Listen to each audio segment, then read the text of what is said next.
On Monday, March the 6th, the 2017 RBC Taylor Prize for Literary Nonfiction will be awarded for the 16th time. This year's shortlist includes 3 memoirs and 2 biographies. And as is our tradition here on the agenda, we've gathered the 5 finalists in our studio for a discussion about their work and making a living as a writer in Canada. And with that, we welcome, in alphabetical order, Max Eisen, author of By Chance Alone, a remarkable true story of courage and survival at Auschwitz. Matti Friedman, author of Pumpkin Flowers, an Israeli soldier's story about his combat experience in Lebanon in the mid-1990s. Ross King, author of Mad Enchantment, Claude Monet, and the Painting of Water Lilies. Mark Raboy, author of Marconi, the Man Who Networked the World. And Diane Champerlain, author of This Is Not My Life, a memoir of love, prison, and other complications about her 6-year relationship with a convicted murderer. Boy, if that doesn't get you sitting on the edge of your seat. Well done, everybody. These are 5 fantastic books, and we're so grateful we could continue the tradition and have you 5 finalists here in our studio with us. First question is pretty simple. Diane, to you first. 3 very personal memoirs, one of which is yours. So let's start with this. Why did you want to write this book that you have written? Well, I mean, I felt like a really interesting story. I had just lived through an interesting story. What's a writer to do?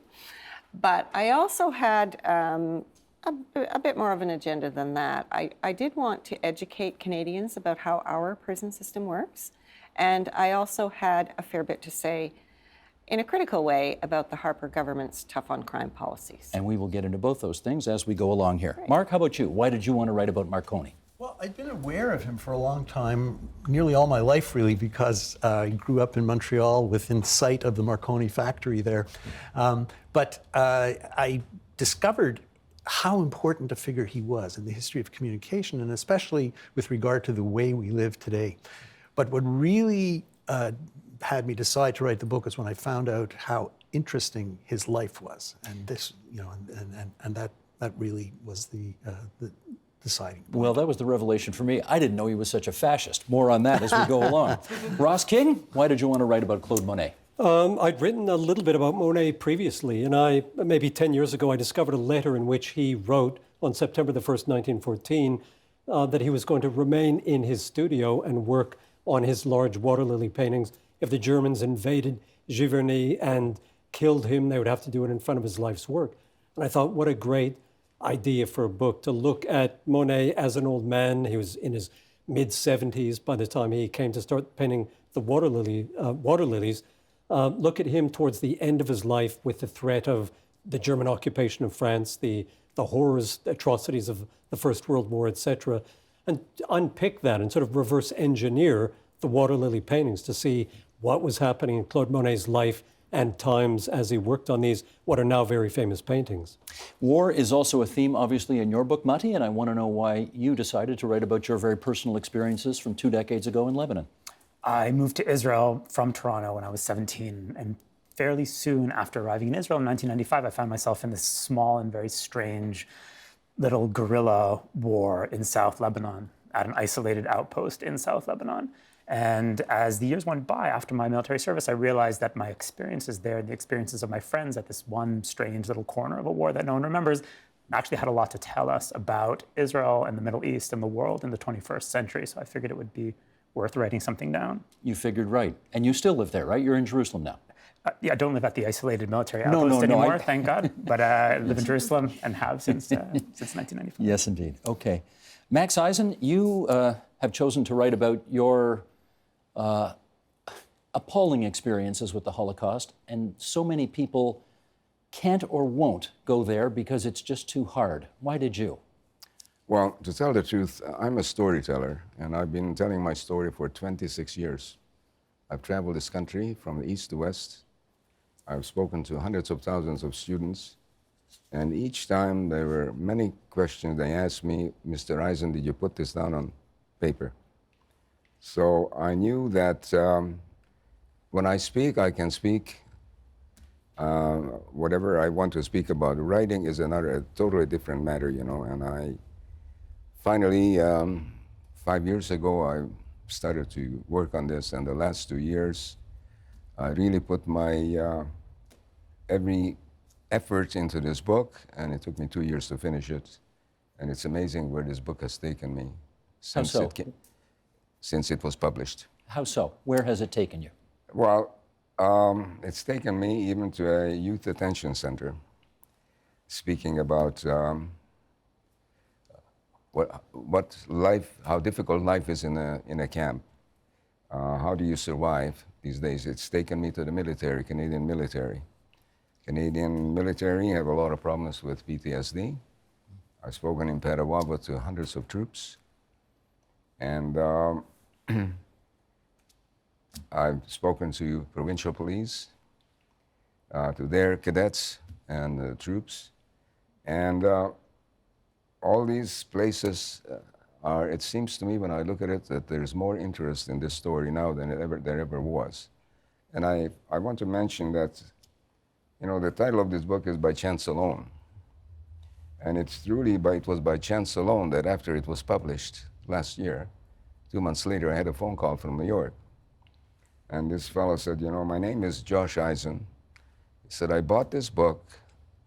I want to know, he said, it looks to me that we could be related.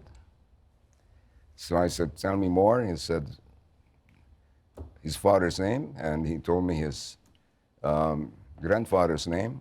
How old a guy was he, Josh Eisen? Josh Eisen is in his 50s now. Okay. So he told me that his grandfather's name was David Eisen, and I said, I knew a David Eisen. He was a brother of my grandfather.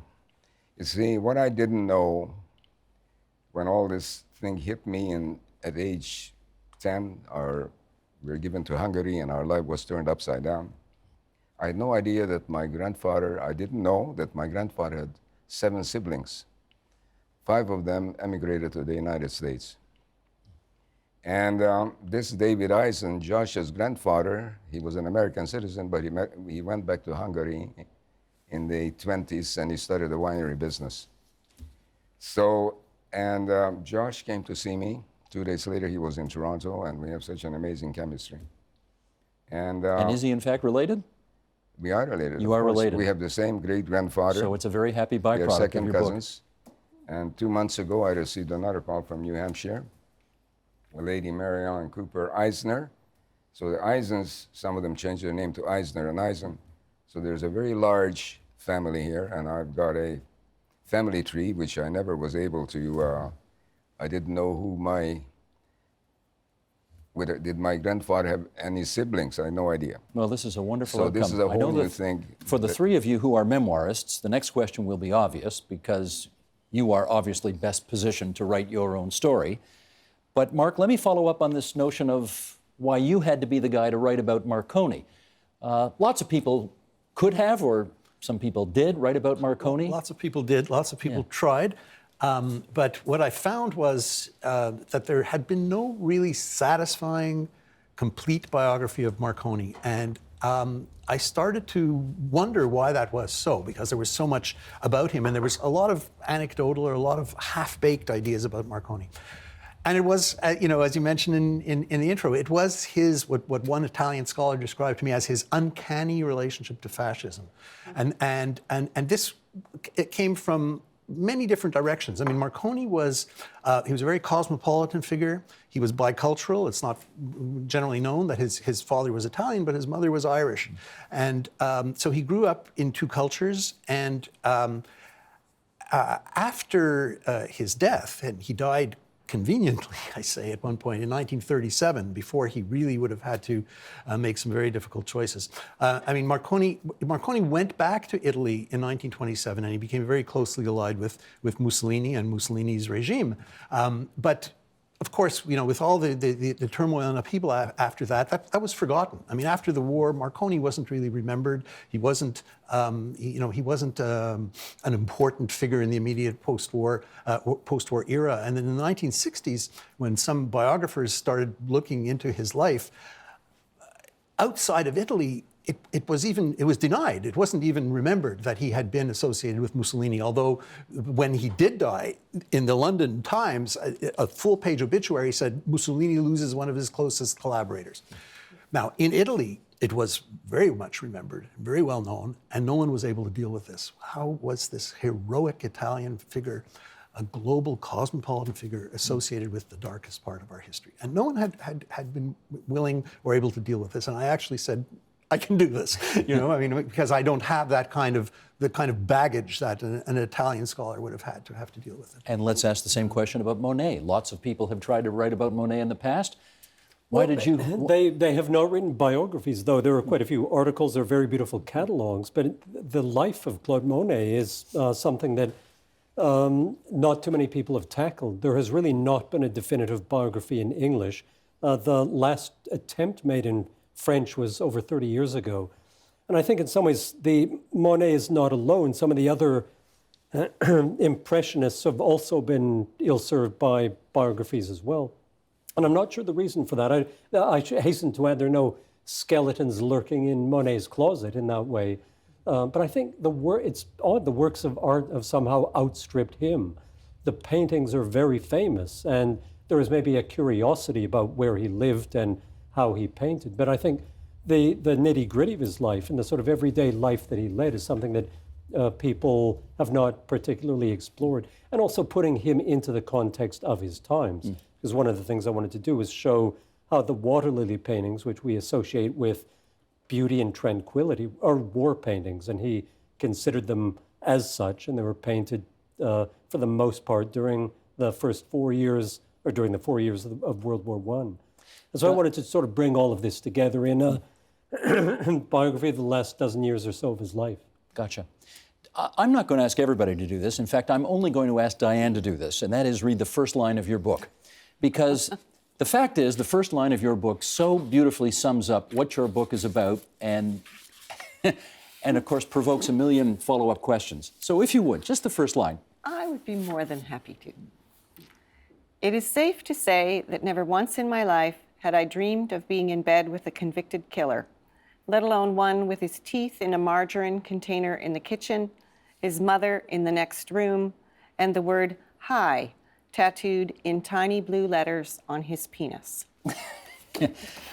Okay, that, as I suggest, requires some follow-ups. Diane, how do you fall in love with a murderer? Well, I have been asked that question quite a lot. I'm sure. The truth of it is, you fall in love with a murderer the same way you fall in love with anybody else. But there are a whole lot more questions that you have to ask yourself, the internal dialogue of, can I do this? What are the implications of this? I went through a long period of questioning myself in sort of, I guess, in retrospect, as I put it in the book, I sort of drew lines around what I wouldn't and wouldn't have been able to accept. Part of what made it possible for me is that he had committed murder 31 years before I met him. So to me, that was different than if he had actually killed someone 2 weeks ago. This was long in his past. It was what they called a historical crime. And there were some extenuating circumstances, which you go into. But yes, indeed. I mean, I spent a lot of time weighing it all out in my mind. I wasn't swept off my feet in some kind of romantic way. No, it took a while to come together, for sure. Did. But your use of humor in the book I find fascinating, because you might think there's nothing funny about murder, and there isn't. And there wasn't anything funny about this particular murder. No. But you employ humor frequently to help tell your story. How come? Mostly, I think, because that's how I live my life. With a sense of humor. I have been, my sense of humor has been commented on a lot. I had a student once who said to me, "I'll bet that sense of humor gets you into trouble." And sometimes it does. But I always think that humor is an important way of getting through difficult times. And I must say, the Monty Python-esque logic of the Correctional Service of Canada, sometimes all you could do was laugh. We laughed a lot. I'm going to try to tailor my questions in such a way so that we don't give away too much of the plot of your books, because obviously we want people to buy your books and not give it all away. But we do want to get into a little bit of detail. And Mati, let me go to you next on this. The title of your book, Pumpkin Flowers, is a bit of a code for a couple of different things. Is it okay for me to ask you to crack the code here, or is that revealing too much? Sure, no, not at all, not at all. It's not a gardening guide. or a cookbook. The language of the Israeli military, as I discovered as a young soldier, is bizarrely botanical. So the code words that the military employs to conceal, I guess, the nasty reality that soldiers have to deal with is largely floral. In the American military, for example, a lot of the language is quite aggressive. So you'll have a weapon system called Hellfire, for example, Or Operation Apache. Desert Storm. That's right. Call signs on the radio will be things like Cougar or Falcon, that kind of thing. And in the Canadian military or in the NATO system in general, things are quite similar. In the Israeli military, it works very differently. And the language that we spoke in this little war in Lebanon was the language of botany. So all of the outposts in South Lebanon had names of plants. So my outpost was Outpost Pumpkin, and nearby was Outpost Red Pepper, an Outpost Basil, an Outpost Citrus, an Outpost Cypress. Anybody find that odd? No, not at the time. It made perfect sense at the time, as many things did, right? Only in retrospect you realize the whole situation was quite odd. The code word on the Israeli military frequencies for casualties is flowers. So if you have a casualty, you don't say, soldier so-and-so has been wounded, you'd say, we have a flower. You might call in a helicopter, which on the radio is called a thistle. And we had a system to warn us of incoming mortar shells, which was called Buttercup. Now, I don't know much about the Marine Corps, for example, but I doubt there's a weapon system in the Marine Corps called Buttercup. But the Israeli military has this tendency to euphemize things using these beautiful pastoral terms, which of course stand in stark contrast to what they're hiding. And you wanted to tell this story of a small, and frankly, when you think about the significant historic battles in Israeli history, this isn't one of them. That's right. And yet you think it ought to be. It was like a fulcrum point in history for reasons you go into. That's right. Maybe share a bit of that. That's right, but it bears some explanation. Unlike the more famous episodes in Israeli history, the Six-Day War, the Yom Kippur War, people remember these things. And I think people have the idea that the important events of Israel's history kind of tapered off around the time of the Entebbe raid in 1977. And if you look for books about these episodes, you'll find many books about episodes in Israeli history until about that time. But of course, history didn't end in the 70s, and many important things happened after that. And for my generation of Israelis, the definitive experience in the 90s was this little war in Lebanon that no one remembers, not only outside of Israel, but in Israel as well. Almost nothing has been written about it. So part of what Pumpkin Flowers is an argument for the importance of that experience, not only for the lives of the young men who were changed by it, but for the country and for the region. Because what I think I saw, of course, unwittingly as a 19-year-old who didn't really understand what he was saying, what I saw was the first war of the 21st century. And if you followed the wars in Iraq and Afghanistan, they look very familiar and they become much easier to understand if you understand Outpost Pumpkin and the war that we saw in the 90s. How old are you now? 39. Are you still in the IDF? I was a reservist, as is the case in Israel. You do 3 years of regular service if you're a man, and then you continue in the reserves. The reserves ends more or less in your late 30s, and I was discharged a few months ago. So you do not have to do that with a 1 text month message. of service anymore? No, not anymore. What was the text message? It said basically, thank you for your service. And you're done. That's that, yeah. Gotcha. As we look at the table, Mr. Director, maybe we could take a wide shot. Thank you. You can see that one of these books is not like the others in so much as it's very big. Mark, I'm coming to you next. Mark, what made you think there were 700 pages worth of stuff to say about Marconi? I wrote a 1,000-page manuscript and cut it. And they cut it down. Well, I knew it was going to be a big book because of how much material there was. And as a biographer, I had an idea, which may not be shared by other biographers. I'd be curious to know what Ross thinks about this. But that if I'm going to write a biography, I can leave no stone unturned. I have to look at everything. I have to look at every aspect of his life. I mean, people have asked me, what is the relevance of spending so much time on his wives and mistresses and lovers and relationships with his children and so on? To me, it's fundamental. I mean, it's like a no-brainer. And because Marconi was involved in so many of the really fundamental events and movements and currents of the first 30 or 40 years of the 20th century, there was so much that I just had to, or I felt I had to get into. I have to say I had a wonderful publisher. At one point I said, this is going to be long. And all he said was, just try to keep it under 1,000 pages.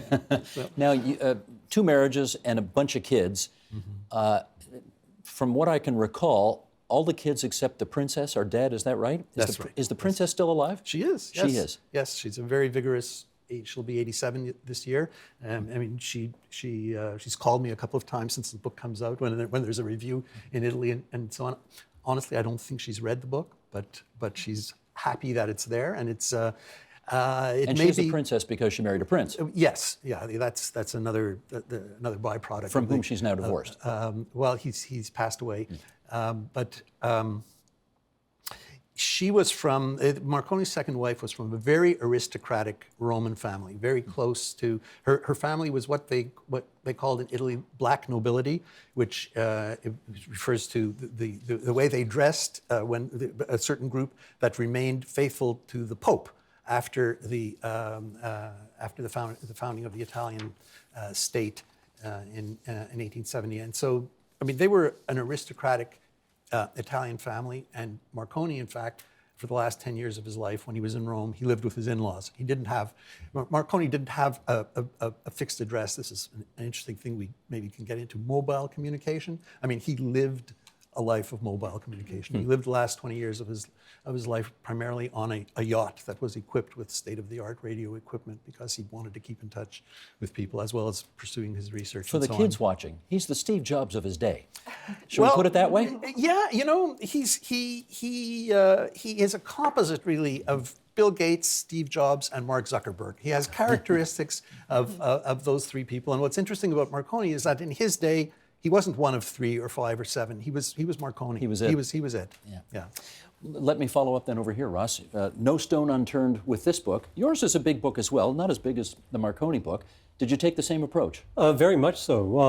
I agree with you completely. Wives and mistresses, that's the fun stuff. I think there's no reason to leave that out. But I always cheat when I do biographies because of the fact that I don't take the entire life of the person. So Claude Monet lived to be the age of 86, and if I probably would have rivaled Mark's size if I had taken Monet from cradle to grave, but I just take him from 74 to 86, the last dozen years of his life, with a kind of overviews as they become relevant for what he was doing in 1865 when he became part of the Impressionist movement, etc. But I guess my approach is very similar. I very happily read Mark's book, which I passed a couple of transatlantic flights very pleasingly reading it. And I think our styles are quite similar insofar as it is the matter of digging down and getting both the nitty-gritty of everyday life, but also trying to place them within the larger context of the currents of thought of the time and the political movements and things like that, because they're all part of it. No one is untouched by that. And so I think if you, as a biographer, want to be true to your subject matter, you have to take all of these things into account. That's, though, when you need the editor to say, okay, 750 words, yes, 1,000 words, no. And you need someone to hold you back a little bit and make it bearable, because research is a kind of monster that can consume both the author and all of his or her readers as well. Well, the same is also true writing about real life. Is my first draft was 500 pages. I had the same thing of just, there seemed to be so much material. Of course, I was writing about my life, so it's important, right? Despite the title. But when I think about, I mean, my memoir is about a 6-year period of my life, and I had trouble keeping it within the guidelines of pages. So to be writing about a whole life is huge. Reality is big. There's so much to cover. Is it a better book at 300 and some pages than it would have been at 500? Absolutely. In your view, you think it is? Thank you to my editor, yes. Max, I need to ask you a very uncomfortable and difficult question, but I suspect some of our viewers are thinking about this, and I am their proxy, so I'm going to ask it. There's a lot of concern about what will happen to the stories of the Holocaust and the efforts to educate people about the Holocaust once the survivors are all gone. And I wonder how much of a motivating factor that was for you in writing your book. That is a very important question. That was part of the reason. And by the way, they have now holograph of survivors, you know. So, and it's being perfected. It's absolutely amazing.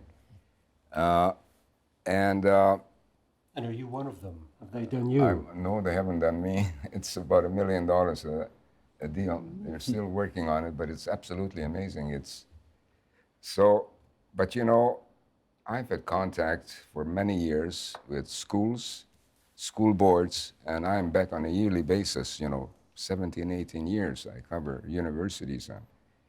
So high school in Toronto, Mary Ward, and this is not only one high school, but there's many others. I was there about a month ago, and I'm greeted like they practically carry me in the palms of their hands, and I was given a blessing by the entire school body there and the students, about 700 students. And I had a letter from my friend, this teacher, Mark Mora, and if I can mention the name of the school, it's Mary Ward Catholic High School. In what city? In Toronto. Okay. It's in the East End.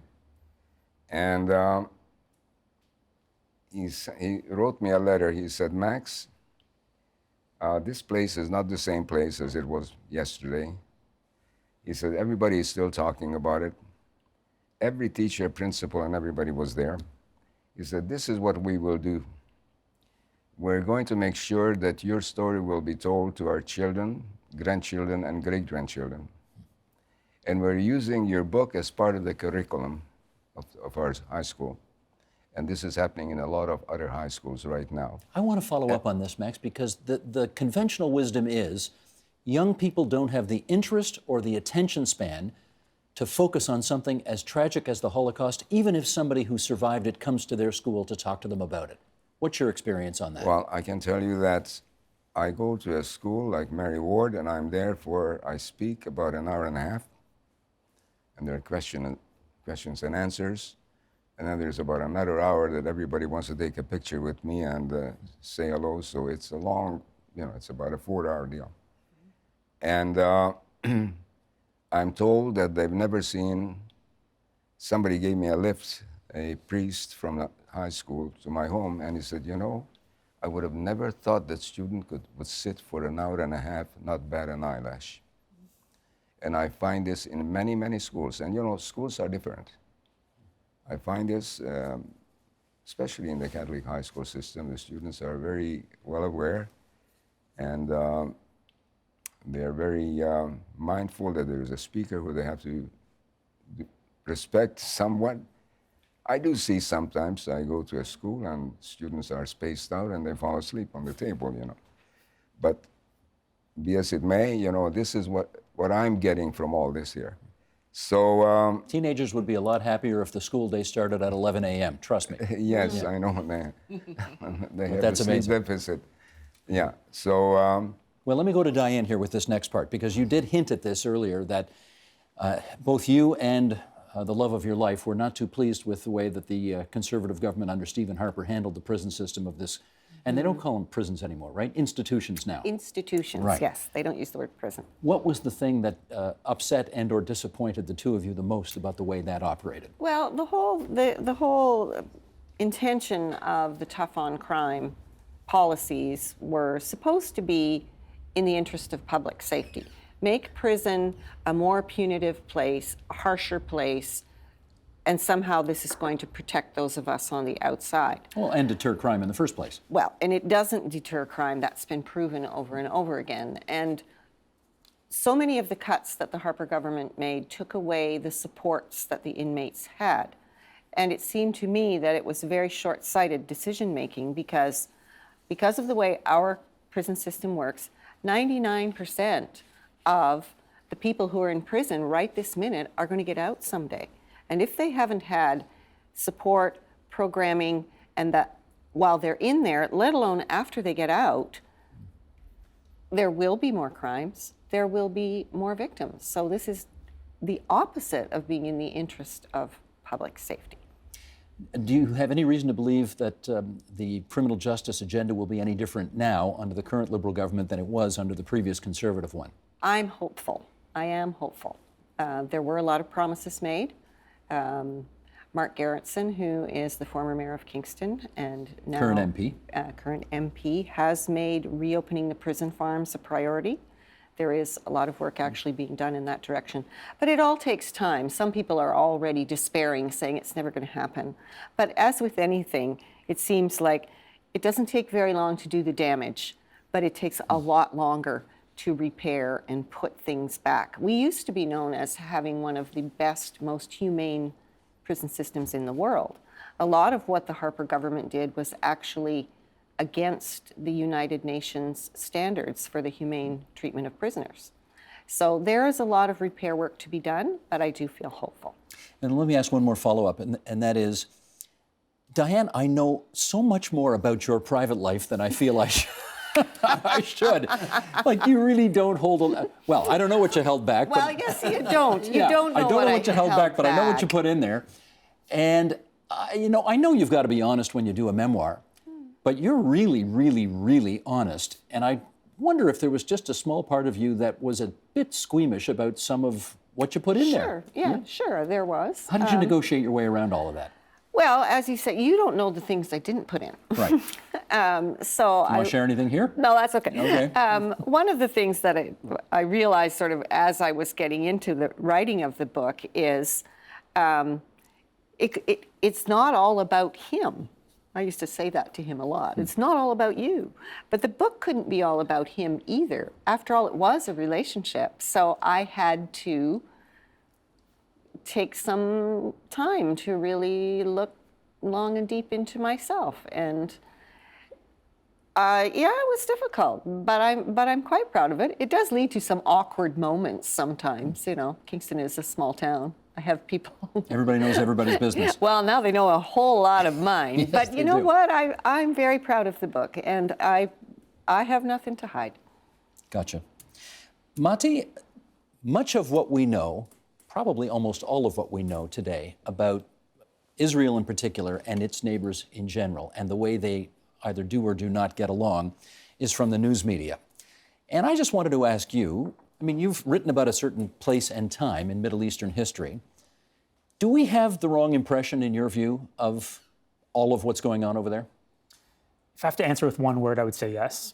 You have to answer with more than one word. In that case, I think that the story of what's happening in the Middle East right now and what's been happening in the Middle East over the past couple decades is so incredibly complicated that the challenge of boiling it down to an 800-word news story or a 90-second TV spot or a tweet is impossible. So people are getting a series of largely, I think, simplistic impressions from the Middle East that tend not to be helpful in terms of actually putting together a picture of what's going on.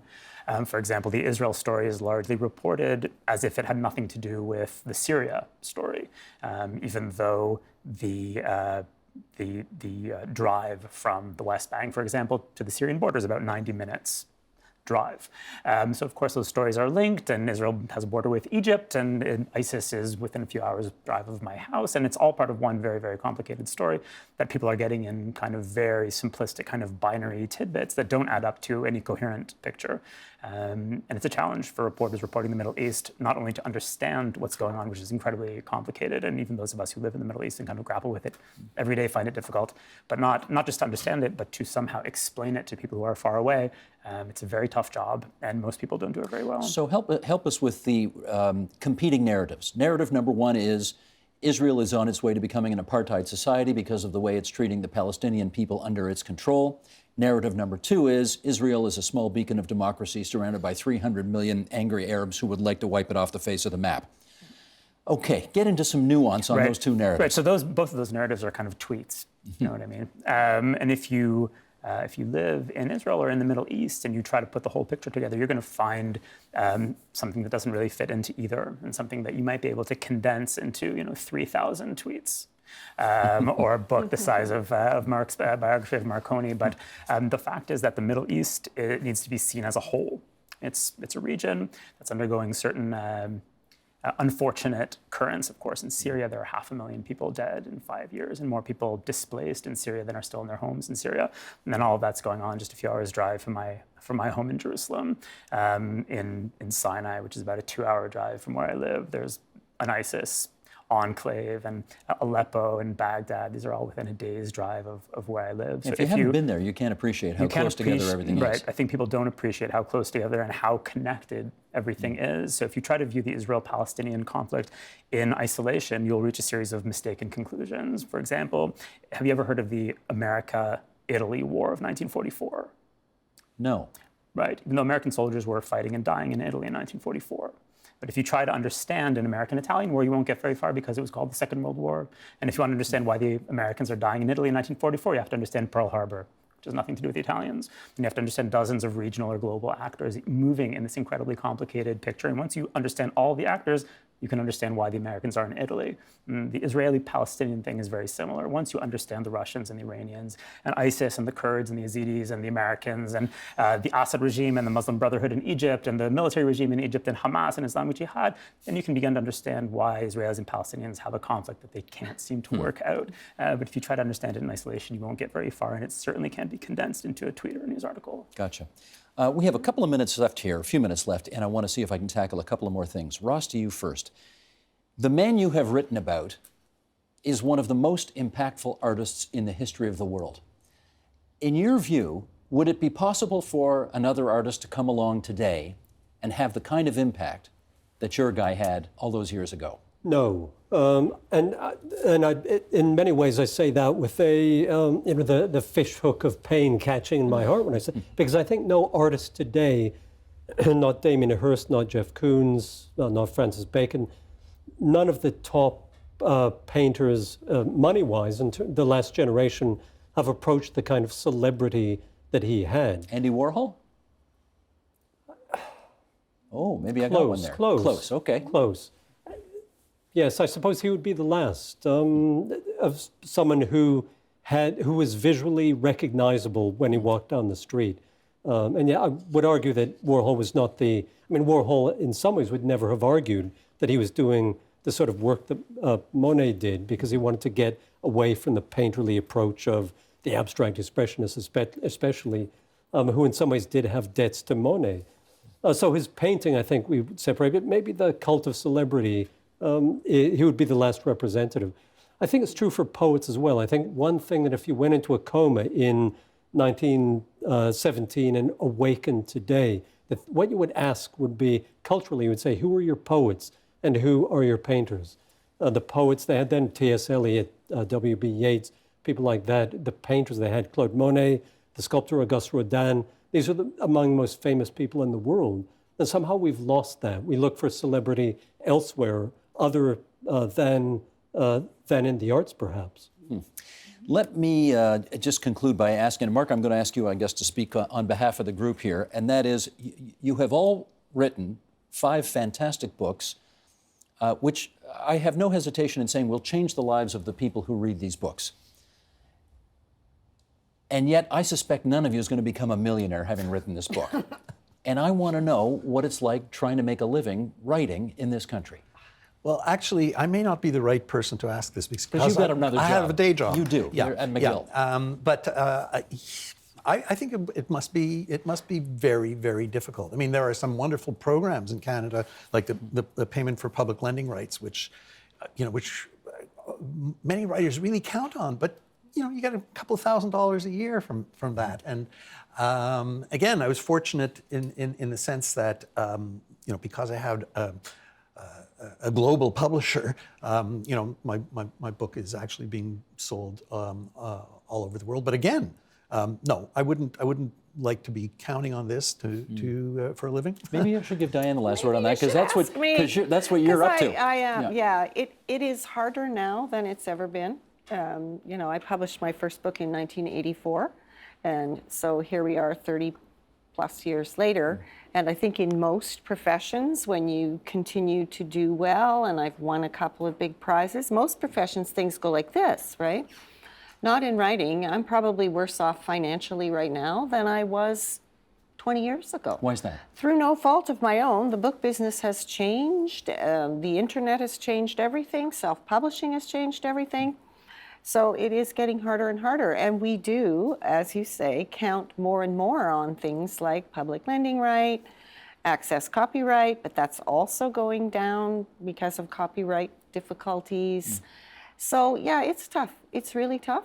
And I am fortunate now to be on the faculty of the Humber College Correspondence Program, which is not a full-time job, but it certainly helps. And most writers that I know now who at one point we did live off our writing are desperately seeking teaching jobs and other things to support ourselves. I cannot imagine that there's not a Hollywood producer out there who wouldn't pay $500,000 for that, because that's a fantastic movie as well. Thank you, Steve. Could you call them? I'm not a book agent, have no idea how to do it, but you must have a book agent. I do have a book Get them on it agent. right now. All right, Get them I on will it. do that. I want to thank all five of you for coming in tonight and continuing the tradition that we have here on the agenda of having the RBC Taylor Prize nominees all with us. Congratulations on your nominations, and to whomever wins, I just hope you don't get moonlit or La La Landed on Monday, okay? That's all I got to say. I thought about that. Thanks so much, everybody. Thank you. Thank you. Help TVO create a better world through the power of learning. Visit TVO.org and make a tax-deductible donation today.